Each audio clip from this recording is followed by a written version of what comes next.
J'ai préféré partir et m'isoler. Maman, comment te dire, je suis désolé. La conseillère m'a clairement négligé. Et moi, comme un teubé, j'ai dit ok. Et tous les jours, je pense à arrêter. الماتلين هي قرية تعيش الحلم وترنو إلى مستقبل باسم، وهي ككل أنحاء البلاد التونسية تقريبا عرفت تقلب الحضارات بمرها وبقيت شامخة في عليائها، تحدق إلى بحرها، سهولها، تلالها وغاباتها، وتبحث عن ذلك الزمن المجهول الذي صنعه أجدادها.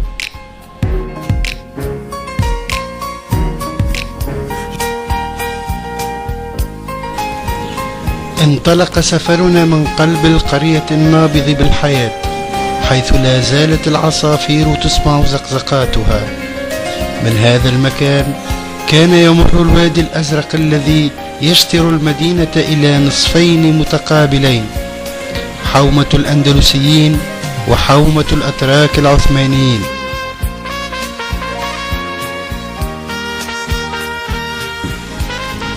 صنع الأجداد جسورا حجرية لتتحد الضفتان وتتصاهر العائلات وتكون الماتلين الحديثة.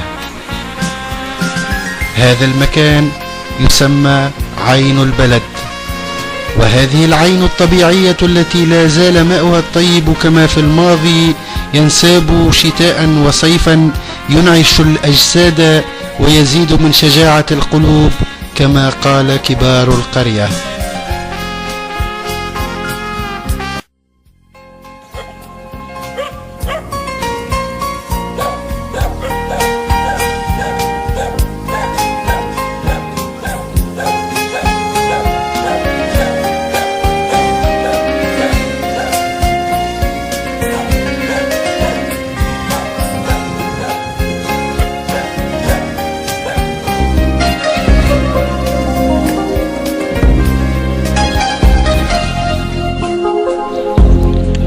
لماذا اختار الأجداد هذه التسمية؟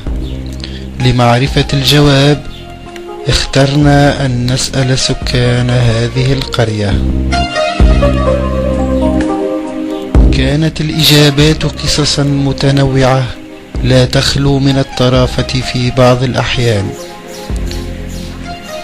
فهي الماتلين لأن رجلا إقطاعيا متجبرا كان يملك أراضيها يدعى لين، أخذ روحه القادر المقتدر، ففرح الأهالي وتنادوا مات لين مات لين، فكانت التسمية.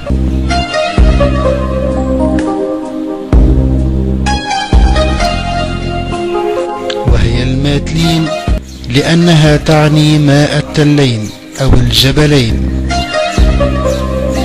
وهي الماتلين قالها أحد الإخوة الرعاة العطشى لما وجد عينا جارية وهو يصيح فرحا الماء تالينا الماء تالينا، أي خلفنا بعد عناء يوم قائض حار في هذه التلال.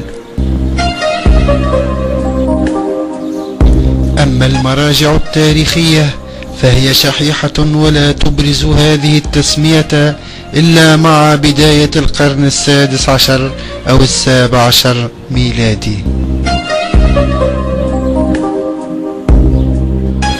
قبل هذا التاريخ المشار إليه عرفت المنطقة بقصورها ومراسيها، مثل قصر ترشة داود الذي يعرف حاليا بحومة الأقصر، والجامع الكبير الذي بني على أعمدة هذا القصر، ذكرها الإدريسي خلال القرن الثاني عشر ميلادي.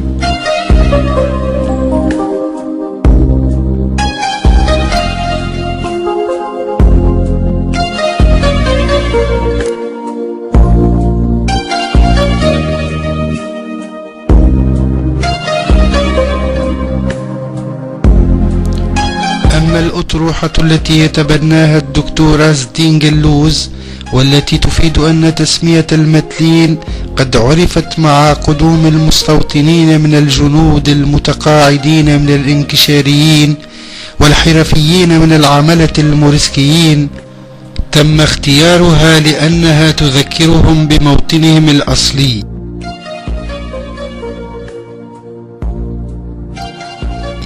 وهي مدينة ميتيلان في جزيرة من اليونان حاليا. هذه الأطروحة تحتاج إلى براهين وأدلة فعلية نفتقدها في قصصنا المحلية وموروثنا الثقافي.